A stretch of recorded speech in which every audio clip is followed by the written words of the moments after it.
Hello friends, welcome to the next video from coder Guru भाई।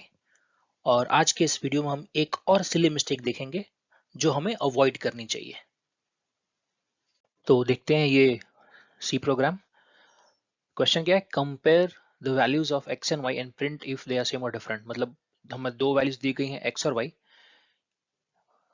Compare करना है। अगर वो दोनों बराबर हैं या दोनों अलग हैं, अकॉर्डिंगली हमें प्रिंट करना है। ये रहा code. int main x is equal to 10, y is equal to 9. If x is equal to y, print values are same, else print values are different. तो इसका आउटपुट क्या होगा? आप चाहो तो वीडियो पॉज करके देख सकते हो आउटपुट क्या है, और फिर हम देखते हैं रिजल्ट क्या लगता है। Values are different,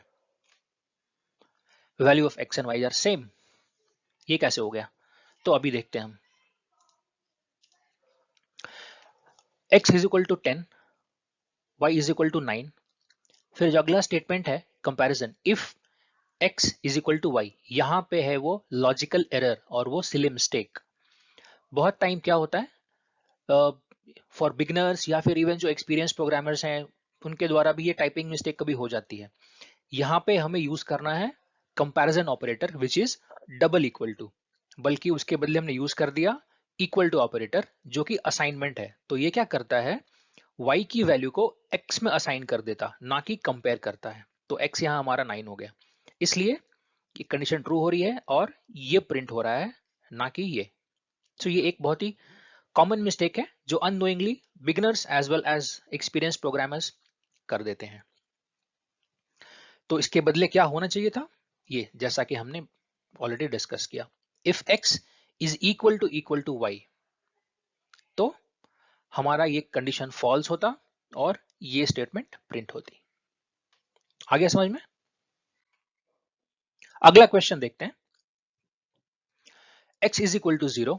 If x is equal to 0, print value of x is 0, else value of x is non-zero. इस केस में क्या लगता है आपको, क्या प्रिंट होगा?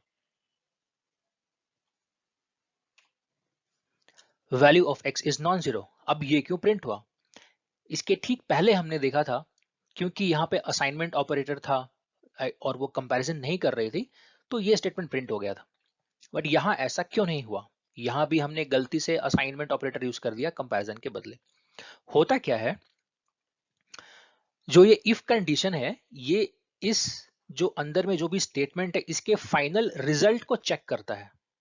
तो इस केस में फाइनल रिजल्ट क्या हो रहा है, x इज इक्वल टू 0। हमने x में 0 असाइन किया और x का वैल्यू हो गया 0। तो ये इफ कंडीशन चेक करता है इफ x यानी इफ 0, 0 यानी कि फॉल्स। क्योंकि ये फॉल्स हो गया, कंट्रोल गया एल्स में और ये स्टेटमेंट प्रिंट हो गया, value of x is non zero. यहां पे आपको एक मैं टिप बताता हूं।